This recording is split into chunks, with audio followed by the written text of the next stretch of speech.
এরপর সেই ছুটি শেষ হওয়ার পর দেখা হ্যাঁ হবে। টিফিনের পরেই দেখা হবে। হ্যাঁ এই ম্যাথসের বই না, ম্যাথসের কাজগুলো হ্যাঁ, আমি আগে লুকিয়ে করে রাখবো নিতে আমার হবে। কাছে। এই শিবা, অন্তরা আজ তো আমাদের সাথে চল, চল সাইকেলে ঘুরতে যাব। আমি যাব না। এই ও আসবে না, ওদিকে দেখ, ওর বাবা রিস্ক রামলিঙ্গম এদিকে আসছে। হ্যাঁ হ্যাঁ, চল চল। এখান থেকে। চল। কিরে, ওরা তোকে সাইকেল চালাতে রাখছিল, তুই যদি ওদের সাথে যেতিস তাহলে পাহাড়ের রাস্তায় সাইকেল চালাতিস আর তারপর একটা পাথরের ধাক্কা খেয়ে তারপর ব্যথা পেয়ে বাড়ি ফিরতিস। আরে আরে, কি করছো? মাথা মোটার দল, বড়দের সম্মান করতে জানে না। স্কুল ছুটি হলে সোজা বাড়ি আসবি। এবার যা। ইনি হলেন আমার বাবা রামলিঙ্গম। বাবা সবসময় ভয় ভয়ে থাকে যে সব সময় কিছু না কিছু খারাপ হতে চলেছে। বাবা সব কিছুতে রিস্ক দেখতে পায়, সব সময় সতর্ক থাকার অভ্যেস হচ্ছে ওনার। এই কারণেই লোকেরা এখন বাবাকে রিস্ক রামলিঙ্গম বলে ডাকতে শুরু করেছে। সবাই মন্দিরে নারকেল এইভাবে ফাটায়, কিন্তু আমার বাবা থলের মধ্যে রেখে ফাটাচ্ছ কেন? এটা বাইরে ফাটালে এর খোসা ছিটকে আসবে, যদি কারো আঘাত লেগে যেত। এটা খুবই রিস্কি ব্যাপার। আমার মা নেই, বাড়িতে শুধু আমি আর বাবা থাকি। বাবা সারাদিন মুদির দোকানেই ব্যস্ত থাকে আর রাত্রে বাড়ি ফেরে। শিবা, কাল থেকে তো ছুটি পড়ছে। আমি তোর পরের ক্লাসের বই নিয়ে এসেছি।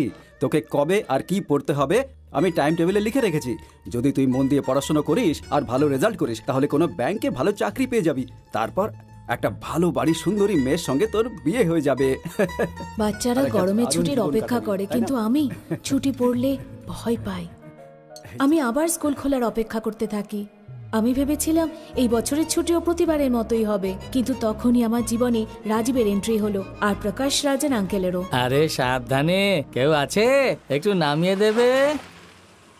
আরে কিশোর, হ্যাঁ কেউ এখানে শিফট করছে নাকি? হ্যাঁ, কিন্তু তোমার তাতে কি? হ্যাঁ? এটা পুলিশের ব্যাপার। পুলিশের ম্যাটার? বাপরে, কিছু জানতে চাই না। আচ্ছা, তোমার বউ বাচ্চারা কেমন আছে? বাড়ি এসে কেন জানতে চাও না? আমি পুলিশে আছি সেই জন্য না? তুমি কখনো দেখা করার জন্য বাড়িতে আসো না, এটা একদম ঠিক না। হ্যাঁ, বাবা, এই, এটা তুই কার চুপচাপ বাড়ি? বস না। ও হলো রাজীব।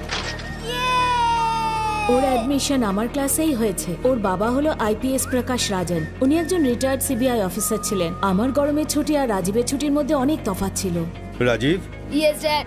যদি ভালো পুলিশ অফিসার হতে চাও তাহলে ছুটি 1 ঘন্টা নষ্ট করো না। Yes, Dad. Come on, catch it, come on, I am timing it, go. আমি যখনই ওদের দেখতাম, আঙ্কেল রাজীবকে সবসময় নতুন কিছু ইন্টারেস্টিং জিনিস শেখাতেন। হয়ে গেছে ড্যাড। 70 সেকেন্ডস। দিন দিন তুমি স্লো হয়ে যাচ্ছ।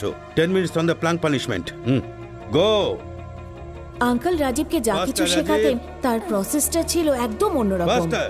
ড্যাড আমি করতে পারবো না, 1 সেকেন্ড। খুব কষ্ট হচ্ছে, ভেরি গো। খুব কষ্ট হচ্ছে। হতেই হবে। যত প্র্যাকটিস করবে ব্যথা তত কমবে, তবেই তো শত্রুদের উচিত শিক্ষা দিতে পারবে। আমি খুব অবাক হতাম যে এরকম বাবাও কাম অন, হয়। Bear it, move. আমিও ওগুলো শিখতে চাইতাম। একদিন যখন বাড়িতে কেউ ছিল না,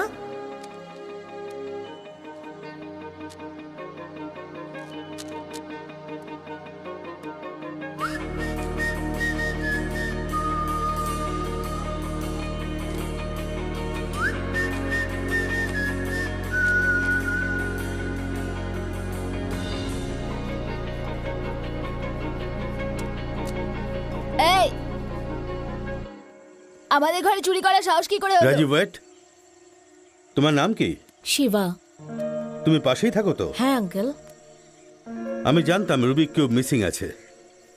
এটাও জানতাম যে ওটা তুমি চুরি না করেছো। Uncle, I am sorry. আপনি রোজ ওকে নতুন কিছু শেখান, আমার খুব ভালো লাগে। আমি রোজ এসে দেখি, শেখার জন্যই কিউবটা নিয়েছিলাম। গুড। এটা তোমার কাছে রাখো। না না আঙ্কেল, আমি এটা সলভ করে ফেলেছি, শুধু আমার বাবাকে বলবেন না। তুমি শিখে ফেলেছো?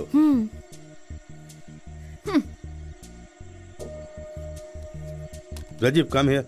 ধরো, হিয়ার। এবার তোমরা দুজন এটা একসাথে সলভ করা শুরু করো, আর যে জিতবে সে চকলেট পাবে। I am timing it now.